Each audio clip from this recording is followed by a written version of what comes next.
मैंने आपको आज तक बहुत सारे सीरियल किलर्स की कहानी सुनाई है, लेकिन हमेशा से ही ये डिमांड रही है कि मैं इंडियन कहानी को ही लेकर आऊँ।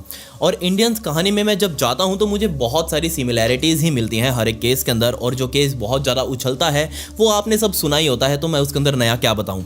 लेकिन हाँ, एक केस है जिसके बारे में मैं आपको बताना चाहता हूँ, और लंबे टाइम से मैं सोच रहा था कि इसकी वीडियो मैं लेके आऊँ, और अब जाकर बहुत ज़्यादा डिमांड जब बढ़ी इंडियन कॉन्टेंट की तो मैं यहाँ लेकर आया। जी हाँ, एक बहुत ही खूंखार सीरियल किलर का काम मैं आज आपको इस वीडियो में बताने वाला हूँ। यकीन नहीं होगा जो उसने किया, सब कुछ बताऊंगा आपको इसके बारे में। लेकिन उससे पहले, मेरा नाम है विकी और आप देख रहे हैं मिस्टीरियस दुनिया का एक और बहुत ही कमाल का एपिसोड। आप प्लीज़ इस वीडियो को एक लाइक कर दें और कमेंट्स में पिक में लिख दें, ताकि कल की वीडियो में मैं आपको शाउट आउट दे दूँ। दिन था 17 जून 2009 का, और जगह थी हमारे भारत के कर्नाटका राज्य में बंतवाल नाम का इलाका। और बंतवाल नाम के इलाके में ही जो पुलिस स्टेशन है वहां के पुलिस स्टेशन के पास एक कंप्लेंट आई एक परिवार की तरफ से कि उनके घर की लड़की, जिसकी उम्र उस टाइम पर सिर्फ 22 साल की थी और जिसका नाम अनीता था, ये अनीता यहाँ पिछले 2 दिनों से लापता हो चुकी थी। पुलिस ने कंप्लेंट दर्ज करी और यहाँ जांच शुरू कर दी। लेकिन पुलिस ने जैसे ही आसपास इलाके में खंगाला तो पुलिस को कुछ नहीं मिला, कोई सुराग ही नहीं मिल रहा था कि आखिर अनीता जा कहाँ सकती है। पुलिस ने उनके रिश्तेदारों से भी बात करी, आस पड़ोसियों के पास जाकर पूछताछ करी, लेकिन यहाँ कोई जवाब नहीं मिल रहा था। अब पुलिस की जांच में यहाँ कुछ नहीं मिल रहा था तो पुलिस इसको अलग एंगल से भी सोचने लगी। पुलिस के सामने 2-3 सिचुएशन यहाँ बन गई थी। असल में यहाँ पर यह टाइम वो था जब यहाँ पर हिंदू लड़कियों को जबरन उनका धर्म परिवर्तन करवाकर अलग धर्मों में उनकी शादी करवाई जा रही थी, या फिर दूसरी सिचुएशन थी सेक्स रैकेट। तो पुलिस को भी लग रहा था कि अनीता ने शायद किसी अलग धर्म के लड़के से शादी कर ली होगी और वो लड़का यहाँ अनीता को उठाकर कहीं दूर ले गया होगा, या फिर यहाँ पुलिस को लग रहा था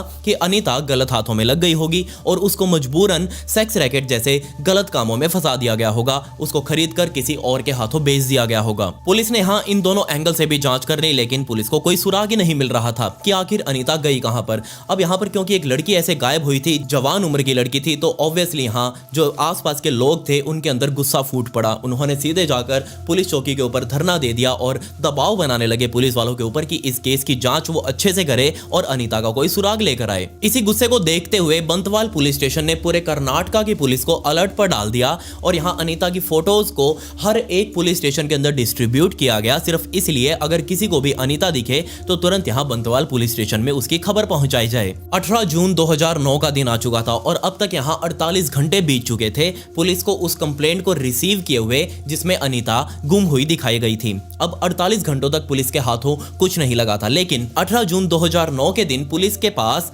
एक 160 किलोमीटर दूर बैठे चौकी से ही, यानी कि पुलिस चौकी से ही एक कॉल आई बंतवाल पुलिस को कि यहां उनको एक लड़की की लाश मिली है और ये लाश लगभग मेल खाती है अनीता से ही, जो कि बंतवाल से गायब हुई थी। ये लाश असल में जहां मिली थी वो वहां के बस स्टैंड के बराबर में ही बने हुए महिला टॉयलेट के अंदर मिली थी। और यहां वो जो लड़की मिली थी वो सीधे तौर पर लग रहा था कि उसने या तो सुसाइड किया है या फिर ऐसा कुछ गलत सलत खा लिया है जिससे उसके शरीर के अंदर जहर चला गया है, क्योंकि वो महिला उस टॉयलेट के अंदर ऐसे पड़ी हुई थी और उसके मुंह से यहां झाग निकले ही जा रहा था। महिला ने दम तोड़ दिया था। अब इस चीज को देखकर पुलिस वाले बहुत ज्यादा हैरान हो गए। पुलिस वालों ने उसकी फोटो क्लिक करी और उसकी फोटो सीधा बंतवाल पुलिस स्टेशन के पास पहुंचाई गई और सीधे तौर पर बंतवाल पुलिस वालों ने कह दिया कि हाँ, यही तो अनीता है, इसे ही तो हम इतने टाइम से ढूंढ रहे हैं। बंतवाल पुलिस से एक टीम बनाकर उस 160 किलोमीटर दूर उस पुलिस स्टेशन पर पहुंची। वहां पर जाकर अनीता की लाश को अपने कब्जे में लिया और वहां छानबीन करने लगी। लेकिन इस छानबीन में ही पुलिस को पता चला ये महिला यानी कि अनीता इस इलाके में 2 दिनों से रह रही थी और ये 2 दिनों के लिए एक होटल में रुकी थी। लेकिन ये होटल में अकेली नहीं थी, इसके साथ एक आदमी भी मौजूद था। तो जैसे ही पुलिस को ये बात पता लगी, पुलिस तुरंत उस होटल में पहुंची और वहां जाकर स्टाफ से बात की गई कि ये महिला यहां तुम्हारे पास रुकी थी और ये किसके साथ आई थी। उनको पता ही नहीं था कि आखिर वो किसके साथ आई है। पुलिस ने तुरंत उस होटल का रजिस्टर चेक किया। इस रजिस्टर के अंदर अनीता का नाम तो असली लिखा हुआ था, लेकिन अनीता के साथ जो वो बंदा आया था उसका नाम गलत लिखा हुआ था, वो फेक था। साथ ही पुलिस वालों ने आईडी भी चेक करी। आपको पता ही होगा कि हम जब भी किसी होटल में जाते हैं तो अपनी आईडी हमें देनी पड़ती है होटल में चेक इन के टाइम पर। और जैसे ही पुलिस वालों ने उस आईडी को चेक किया तो यहाँ पर अनीता की आईडी तो असली थी, लेकिन जिस आदमी ने अपनी आईडी यहाँ अनीता के साथ दी थी वो आईडी फेक थी। अब पुलिस वालों के हाथ फिर से खाली थे। अब पुलिस वाले क्या करते? तो ऐसे मौके पर आकर पुलिस वालों के पास एक ही ऑप्शन बचता है और वो है मोबाइल। जी हाँ, मोबाइल ही था जो अब पूरी कांड को खोल सकता था। पुलिस वालों ने तुरंत अनीता के घर वालों से अनीता का मोबाइल नंबर मांगा और उसकी सारी कॉल डिटेल्स निकलवाई। इस कॉल डिटेल में पुलिस वालों के हाथ एक गजब की चीज लगी। जी हाँ, पुलिस वालों को पता लगा कि अनीता पिछले कुछ हफ्तों से डेली रात के टाइम पर एक महिला से बात कर रही है और इस महिला का नाम कावेरी था। पुलिस के हाथों वो नंबर लग चुका था जो कि कावेरी नाम की एक महिला के नाम पर रजिस्टर्ड था। तो पुलिस ने सीधा उस नंबर के डिटेल्स को निकलवाया और उस घर के ऊपर जाकर छापा मारा। और जैसे ही पुलिस यहाँ उस कावेरी नाम के नंबर पर दिए गए एड्रेस पर पहुंची तो पुलिस को पता चला कि यहाँ तो कावेरी भी काफी टाइम से गायब है। ये चीज कैसे हो सकती थी? पुलिस वालों ने वहां जाकर जांच करी और उनके घर वालों से पूछा कि ये जो कावेरी का नंबर यहाँ चल रहा है ये किसके नाम पर है और कावेरी खुद कहाँ है। उसके घर वालों ने बताया कि हमने तो खुद यहाँ कावेरी के गुम होने की शिकायत पहले ही पुलिस स्टेशन में दे रखी है, आप जाकर चेक करिए। उन्होंने एफआईआर की कॉपी भी दिखाई, लेकिन कावेरी का अभी तक कुछ पता नहीं था। अब यहाँ पुलिस ने कावेरी के मोबाइल नंबर की जो जांच थी वो करवाई और उसके अंदर कॉल डिटेल्स की हिस्ट्री निकलवाई। अब यहाँ इस कॉल डिटेल की हिस्ट्री में पुलिस वालों को पता लगा कि यहाँ कावेरी खुद भी पिछले कुछ हफ्तों से रात के टाइम पर एक महिला से बात कर रही है और उस महिला के घर भी पुलिस गई, जाकर सीधा उसकी कॉल डिटेल्स वगैरह निकलवाई। वहां जाकर उसके पते पर दिए हुए एड्रेस पर पहुंची और पुलिस वालों को फिर पता चला कि जिस महिला से यहाँ कावेरी बात कर रही थी वो खुद गायब है। तो ये एक पैटर्न बना हुआ था। अनीता जिस नंबर पर बात कर रही थी रात को कावेरी नाम पर, वो कावेरी गायब थी। कावेरी जिस नंबर पर बात कर रही थी रात के टाइम पर, वो महिला गायब थी। और जब पुलिस वाले उस महिला के घर पहुंचे तो और पता चला, उसकी जो कॉल डिटेल्स निकलवाई तो पुलिस को पता चला कि जिस महिला से रात के टाइम पर वो महिला बात करती है वो खुद गायब है। तो एक पैटर्न बना हुआ था, आप समझ ही गए होंगे।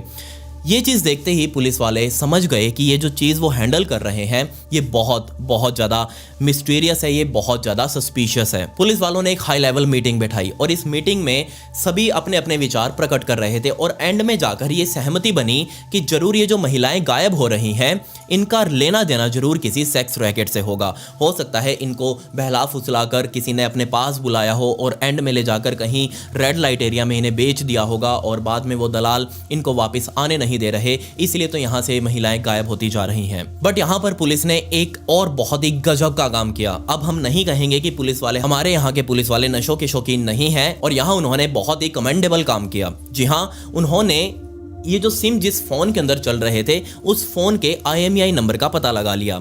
उस IMEI नंबर के पता चलते ही पुलिस वालों को ये पता लग गया कि ये जो सारे सिम हैं एक ही फोन के अंदर बार बार डाले जा रहे हैं और जैसे ही कोई नई लड़की इनको मिलती है पुराने वाला सिम निकाल दिया जाता है और फिर उस नई लड़की का सिम लेकर उसी मोबाइल में डाल दिया जाता है। अब पुलिस वालों को ये तो पता चल चुका था कि ये कांड करने वाला जरूर एक ही है, तभी तो वो एक मोबाइल यूज कर रहा है। पुलिस ने उस IMEI नंबर को ट्रेस करना शुरू किया और किस्मत से पुलिस वालों को IMEI नंबर का पता लग भी गया। और जैसे ही पुलिस वाले उस IMEI का पता करते हुए उस जगह पर पहुंचे जहां पर वो मोबाइल सेल किया गया था, उस दुकान वाले ने एक एड्रेस दिया कि हाँ, मैंने ये वाला मोबाइल एक बंदे को बेचा था। पुलिस वाले तुरंत उसके घर पर गए और जाकर उनसे बात करी, लेकिन जाते ही पुलिस वालों का माथा फिर से ठनक गया। क्यों? क्योंकि हाँ, वो जिस घर में पहुंचे थे वो बिल्कुल एक कच्ची पक्की झोपड़ी ही थी। उसके अंदर कोई क्या ही क्राइम कर सकता था। उनका इतना ज़्यादा कोई बैकग्राउंड ऐसा नहीं था कि कोई क्राइम कर सके। और जब जाकर पुलिस वालों ने उनसे बात करी कि ऐसे ऐसे तुम्हारे नाम पर एक मोबाइल चल रहा है और इसके अंदर बार बार सिम बदल कर लोग कांड कर रहे हैं, ये कैसे हो सकता है? तो जिसका वो मोबाइल था, जिसने अपने नाम पर वो मोबाइल लिया था, उस बंदे ने बताया कि मैंने ये मोबाइल मेरे एक रिश्तेदार को गिफ्ट किया है। आप उससे जाकर जरूर पूछ सकते हैं कि शायद उसको पता हो कि ये मोबाइल आखिर अब कहाँ है और इसके साथ आखिर क्या हुआ है। उस आदमी के दिए हुए पते पर जब पुलिस वाले उसके रिश्तेदार के घर पहुंचे तो पुलिस वालों को लगा ही नहीं कि यहाँ भी कोई क्राइम कर सकता है। क्यों? क्योंकि यहाँ जहाँ वो पहुंचे थे वो एक घर था एक प्राइमरी स्कूल टीचर का।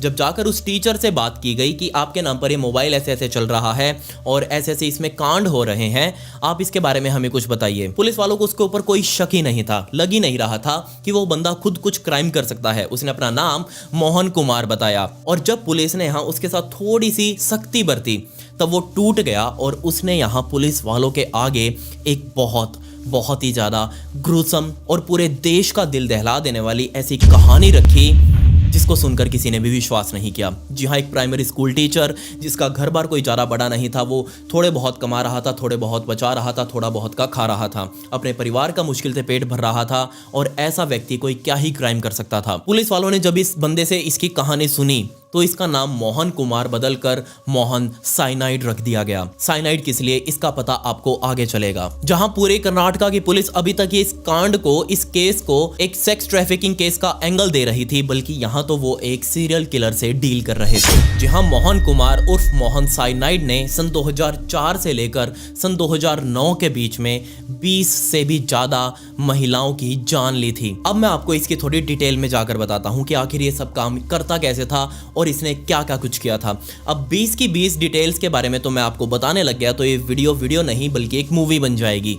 तो इसीलिए मैं आपको सिर्फ एक एग्जांपल दूंगा अनीता का, और अनीता के बारे में ही आपको बताऊंगा कि आखिर उसके साथ प्रॉपरली क्या हुआ था। बिल्कुल सेम पैटर्न ही बाकी की महिलाओं के साथ भी ये आदमी करता रहा था। आज तक आपने मेरे मुंह से ही बहुत सारे सीरियल किलर्स की कहानी सुनी है, तो आपको कहीं ना कहीं ये बात तो पता होगी कि ये जो सीरियल किलर वाले लोग होते हैं ना, ये जो किलिंग्स करते हैं, ये हमेशा से ही एक पैटर्न बनाकर चलते हैं अपना। मतलब कि इनका जो टारगेट होता है वो एक तरह के लोग ही होते हैं। ज़्यादातर लोग इसमें प्रोस्टिट्यूट्स को अपना टारगेट बनाते हैं, क्योंकि वो सबसे ज़्यादा इजी टारगेट होती हैं। प्रोस्टिट्यूट्स को वो कॉल करते हैं, अपने जगह पर बुलाते हैं और आराम से उनकी जान ले लेते हैं, उनकी बॉडी को डंप करते हैं और किसी को पता भी नहीं चलता। सालों साल ये काम करते रहते हैं, किसी को कानो कान खबर नहीं होती। प्रोस्टिट्यूट्स की वैसे ही ज़्यादा कोई खबर पुलिस वाले सही एंगल से देखते नहीं हैं, इसलिए यहाँ उनके लिए सबसे ज़्यादा इजी टारगेट रहते हैं। और यही चीज़ माइंड में चल रही थी काफ़ी सालों से मोहन कुमार के भी। वो इजी टारगेट्स ढूंढ रहा था अपना कि वो किसको बनाए और उसी पैटर्न को आगे आगे फॉलो करता रहे। तो उसने यहाँ इजी टारगेट के रूप में चुना लड़कियों को, और खास तौर पर ऐसी लड़कियों को जिनको शादी की ज़्यादा जल्दी थी, मतलब कि वो उतावली हों तुरंत बस शादी करने के लिए। तो इसी चीज़ का फ़ायदा यहाँ मोहन कुमार अब उठाने वाला था। उसने अपनी पेपर वगैरह में ऐड देनी शुरू करी कि वो भी यहाँ लड़की देख रहा है खुद की शादी के लिए, और इस शादी के लिए उसने खुद को एक सरकारी ऑफिसर बताया, खुद का अपना नाम वगैरह चेंज कर लिया और खुद की एक फेक आईडी भी जनरेट कर ली कि वो इस डिपार्टमेंट में काम करता है, इस डिपार्टमेंट में इस पोस्ट के ऊपर है। और जैसे ही सरकारी अफसर की बात हमारे यहाँ इंडिया में चलती है, सभी लोग शादी के लिए तो ऐसे बिछ जाते हैं लाइनों में। और यही चीज माइंड में थी मोहन कुमार के भी। उसने शुरू से ही टारगेट किया ऐसी लड़कियों को जिनको शादी के लिए जल्दी हो, या फिर वो टारगेट करता था ऐसी महिलाओं को जो या तो डाइवोर्सी हो चुकी हो या फिर विडो हो चुकी हो, उनको बस किसी तरह पार्टनर की जरूरत हो। और इसी तरह से यहाँ उसको मिली थी अनीता भी। 22 साल की अनीता के घर मोहन कुमार का रिश्ता पहुंचा। जब जाकर वो आमने सामने बैठे, उन दोनों ने आमने सामने बात करी, दोनों ने एक दूसरे को पसंद कर लिया, क्योंकि यहाँ अनीता को भी जल्दी थी, उसके घर वाले उसके ऊपर दबाव बनाए हुए थे शादी का। मोहन कुमार के लिए तो वो एक इजी टारगेट ही थी। और जैसे ही इन दोनों के बीच शादी की बात फिक्स हुई, अब शादी की तैयारियां की जानी थी। लेकिन यहाँ हमेशा ही मोहन कुमार शादी की डेट कुछ महीनों बाद की रखता था। उसका भी एक कारण था, वो आपको आने वाले कुछ ही मिनटों में पता लगेगा। जी हाँ, जैसे ही यहाँ शादी फिक्स हुई, दोनों लड़का लड़की आपस में बातें करने लग जाते, फोन के ऊपर मिलने लग जाते, जो भी वहाँ उस टाइम पर चलते थे सोशल मीडिया, उसके ऊपर बातें किया करते थे। अब जैसे ही यहाँ अनीता और मोहन एक दूसरे से बातें करते, मोहन ने अपना असली नाम तो कभी किसी को बताया ही नहीं। उसका फेक आईडी में जो नाम था वो मुझे भी नहीं पता, मैंने ढूंढा लेकिन मुझे पता ही नहीं चला। तो इसलिए यहाँ मैं आपको मोहन के रूप में ही उसको बताऊंगा। तो जैसे ही मोहन और अनीता आपस में एक दूसरे से रातों को बातें करते, दोनों फोन के ऊपर लगे रहते, दोनों के बीच में प्यार बढ़ता ही जा रहा था। और यहाँ मोहन ने अनीता से मिलने का प्लान बनाया। ठीक है जी, कोई बात नहीं, दोनों की शादी होने वाली है, दोनों एक दूसरे से मिलना चाहते हैं, एक दूसरे को जानना चाहते हैं। ना ही लड़के के घर वाले मना करेंगे, ना ही लड़की के घर वाले मना करेंगे। मोहन के घर वालों का तो कुछ अता पता था ही नहीं, लेकिन यहाँ लड़की के घर वाले यानी कि अनीता के घर वालों ने मोहन से मिलने के लिए मना नहीं किया अनीता को। अनीता यहाँ मोहन से मिलने लगी, उसके साथ रेस्टोरेंट्स वगैरह में जाकर रात को खाना वगैरह खाती और जस्ट वापस घर चली जाती। दिन आया 14 जून 2009 का, जब यहाँ मोहन ने अनीता से ये कहा कि क्यों ना हम कहीं बाहर घूमने चलें। प्री हनीमून हम इसको कह सकते हैं, क्योंकि आने वाले कुछ ही दिनों में हमारी शादी भी होने वाली है। काफ़ी टाइम हो चुका था इनको आपस में बातें करते हुए, मिलते मिलाते हुए, तो क्यों ना हम हमारा एक प्री हनीमून कहीं दूर जाकर मना कर आएं। तो अनीता को यहाँ मोहन के ऊपर विश्वास हो ही चुका था कि ठीक है, कोई बात नहीं, मेरा होने वाला हस्बैंड ही तो है, इसके साथ ही तो जा रही हूँ, किसी और के साथ थोड़ी ना जा रही हूँ। अनीता ने हाँ कर दी, जिसके बाद यहाँ मोहन ने अनीता को बंतवाल से ही उठाया और सीधा 160 किलोमीटर दूर किसी घूमने वाली जगह पर लेकर गया। वहां जाकर इन्होंने 14 जून की रात को ही उस लॉज के अंदर चेक इन किया। दोनों ने अपनी अपनी आईडी दी, अनीता ने अपनी असली आईडी दे दी, मोहन कुमार ने अपनी फेक आईडी जो उसने बना रखी थी वो होटल वालों के आगे रख दी। दोनों ने अपना नाम रजिस्टर में लिखा, मोहन ने अपना फेक नाम रजिस्टर में लिखा और जाकर वो रूम में बंद हो चुके थे। रात हो चुकी थी, अब बिस्तर पर टू बी सून कपल यहाँ लेटा हुआ है, तो ऑब्वियसली बिस्तर तो गर्म होगा ही। यहाँ दोनों के बीच में संबंध बने और संबंध बनाकर पूरी रात वो संबंध चलते ही रहे। सुबह हो चुकी थी। सुबह होने के बाद यहाँ मोहन कुमार को अब यहाँ से निकलना था। निकलना क्यों था? क्योंकि उसे वापस बंतवाल पहुंचना था अनीता को ड्रॉप करने के लिए। लेकिन यहाँ होटल से चेकआउट करने से पहले मोहन कुमार ने अनीता को कहा कि चलो कोई बात नहीं, सुबह हो चुकी है, हम कहीं बाहर घूम कर आते हैं इसी शहर में जहां हम नए आए हैं। तो सीधे तौर पर वो उस अनीता को बाहर ले गया उस होटल से, बिना चेकआउट किए ही। सब सारा का सारा जो सामान था वो भी होटल के अंदर ही पड़ा था। तो अनीता यहाँ उठी, उसने अपने कपड़े डाले, मोहन ने भी अपने कपड़े डाले, दोनों अब होटल से बाहर निकल चुके थे, इधर उधर घूम रहे थे। थोड़ी देर घूमने के बाद मोहन ने अनीता को कहा कि क्योंकि हमने रात को संबंध बनाए हैं और वो भी हमने अनप्रोटेक्टेड संबंध बनाए हैं, तो इसलिए हमें प्रिकॉशंस यूज करनी चाहिए। आपको भी पता होगा कि मार्केट में बहुत सारी कॉन्ट्रासेप्टिव पिल्स आती हैं, यानी कि प्रेगनेंसी को तोड़ने वाली पिल्स आती हैं, जो कि संबंध बनाने के कुछ ही टाइम के अंदर अंदर लेनी पड़ती है। और इसी चीज का फायदा हम मोहन ने उठाया। मोहन ने अनीता को कहा कि तुम्हें भी वो पिल्स ले लेनी चाहिए, जिससे हमें कोई टेंशन ना हो कि तुम कहीं प्रेग्नेंट वगैरह ना हो जाओ। अनीता ने मना भी किया। मोहन ने खुद बताया कि अनीता मना कर रही थी, लेकिन मोहन नहीं माना।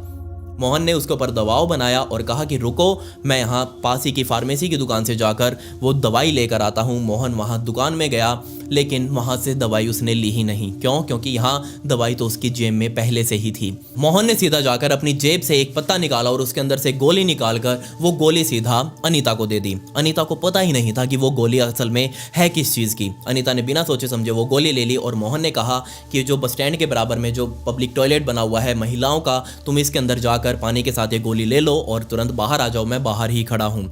असल में वो गोली जो यहाँ मोहन ने अनीता को दी थी वो किसी और चीज़ की नहीं बल्कि साइनाइड जहर की थी। आपको भी पता होगा कि साइनाइड एक ऐसा जहर है जो कुछ ही मिनटों में किसी भी हट्टे कट्टे व्यक्ति की, तो मैं बात ही नहीं कर रहा, किसी भी व्यक्ति को कुछ ही मिनटों में खत्म कर सकता है। अब यहाँ क्योंकि गोली विश्वास करके अनीता ने मोहन से ले ली थी, वो सीधा उस गोली को लेकर बाथरूम के अंदर गई और उसने वो पानी के साथ वो गोली ले ली। जैसे ही वो गोली अंदर गई, बेचारी अनीता को तो उस बाथरूम से बाहर निकलने का भी मौका नहीं मिला, क्योंकि वो गोली अंदर जाते ही उसने अपना काम दिखाना शुरू किया और सीधा अनीता वहीं चक्कर खाकर उसी बाथरूम के अंदर गिर गई।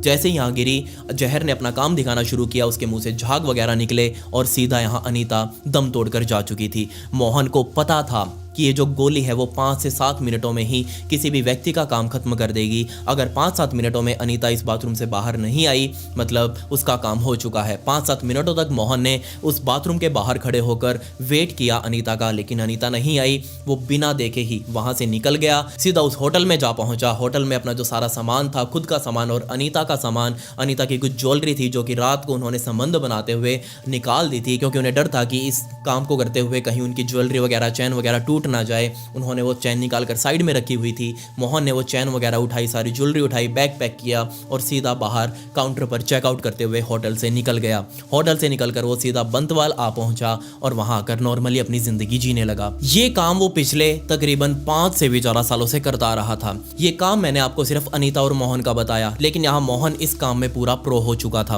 उसको इस काम को करने की ऐसी आदत थी कि उसको बिल्कुल डर ही नहीं था कि वो कभी पकड़ा जा सकता है। वो ये काम पहले 20 से भी ज्यादा महिलाओं के साथ कर चुका था और इतने टाइम तक ये काम करने के बाद उसको कोई डर ही नहीं था। वो पूरा प्रोफेशनल हो चुका था कि कहीं से भी अपना कोई सबूत नहीं छोड़ना। गोली देते ही वो सीधा हर बार लॉज के अंदर जाता, जिस भी होटल में वो महिलाओं के साथ रुकता था, उस होटल से अपना सामान चेकआउट करता और सीधा वापस अपने घर बंतवाल आ जाता। अनीता की जान लेने के बाद यहाँ मोहन अपने अगले टारगेट में लग चुका था। उसको अगली लड़की ढूंढनी थी, उसको अगली महिला ढूंढनी थी जिसको शादी की जल्दी थी। वो फिर से यहाँ अपनी अलग नाम के साथ एक आईडी बनाता, अपना अलग डेजिग्नेशन दिखाता, अपनी अलग सरकारी नौकरी दिखाता और अलग नाम से पेपर वगैरह में अपनी ऐड कर देता कि यहाँ मुझे शादी करनी है। और वो हमेशा ऐसे घरों को देख रहा था जिनको लड़की ब्याहने की बहुत ज़्यादा जल्दी हो। वो सीधा यहाँ उनके घर वालों से कांटेक्ट करता और जस्ट उनके घर रिश्ता वगैरह लेकर जाता। रिश्ता वगैरह पक्का होने के बाद वो लड़की के साथ बातें करता, रातों को बातें करता। कुछ दिन बातें करने के बाद उसको घुमाने फिराने ले जाता और फिर वापस किसी होटल में ले जाकर अगले दिन उसकी जान ले लेता। लेकिन अब आप सोच रहे होंगे कि लड़कियों की इतनी भरमार थी इसके पास, तो क्या इसकी खुद की शादी नहीं हुई?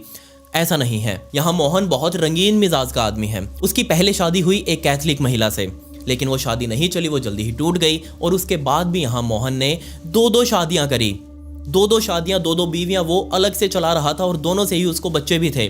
सोच कर देखिए आप यहाँ वो अपनी जिंदगी को कैसे मैनेज कर रहा था।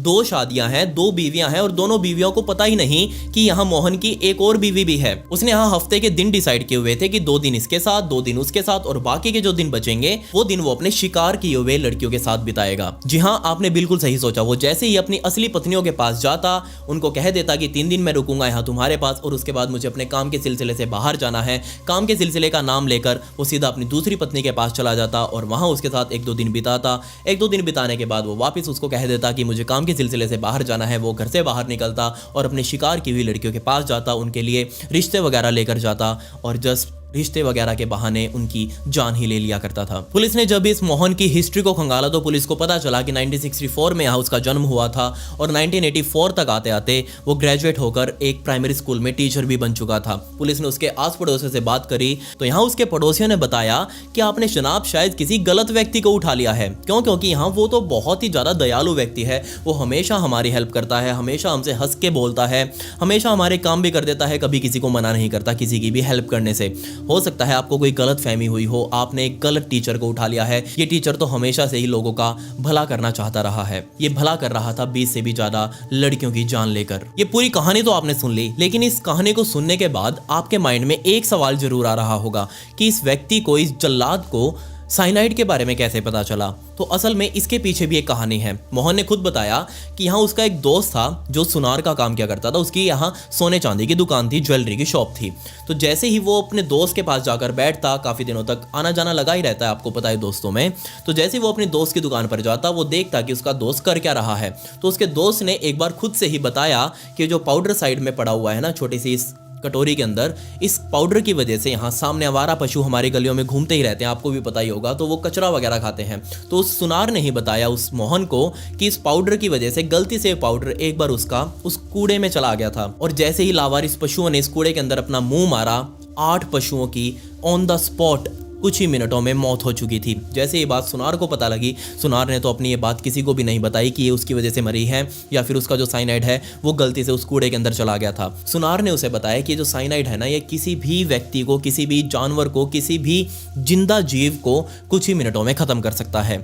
अब ये चीज़ मोहन कुमार को पता लग चुकी थी कि ये साइनाइड जो है ये बड़ी गजब की चीज़ है, ये तो जादुई चीज़ है, ये तो किसी का भी काम तमाम कर सकती है। अब क्योंकि वो पढ़ा लिखा था, ग्रेजुएट था, उसको केमिकल्स की नॉलेज थी, यहाँ उसने साइनाइड का जुगाड़ कर लिया। और जैसे ही उसने साइनाइड का जुगाड़ किया, उसने अपने घर पर बैठकर कॉन्ट्रासेप्टिव पिल्स के जैसे साइनाइड के पाउडर की गोलियां बनाई और इन गोलियों को ही लड़कियों के अंदर डिस्ट्रीब्यूट किया आने वाले अपने शिकार के टाइम पर। जैसे जैसे मैंने आपको सीरियल किलर्स की कहानी सुनाई है, उसमें एक पैटर्न हमेशा से ही चलता आ रहा है और जैसे ही कभी भी पैटर्न वाले केसेस पुलिस के हाथ लगते हैं तो पुलिस वाले समझ जाते हैं कि वो सीरियल किलर से डील कर रहे हैं। और हमेशा से ही सीरियल किलर को ढूंढ पाना बहुत मुश्किल का काम रहा है। बहुत रेयरली ही होता है जब कोई सीरियल किलर झपा जाता है।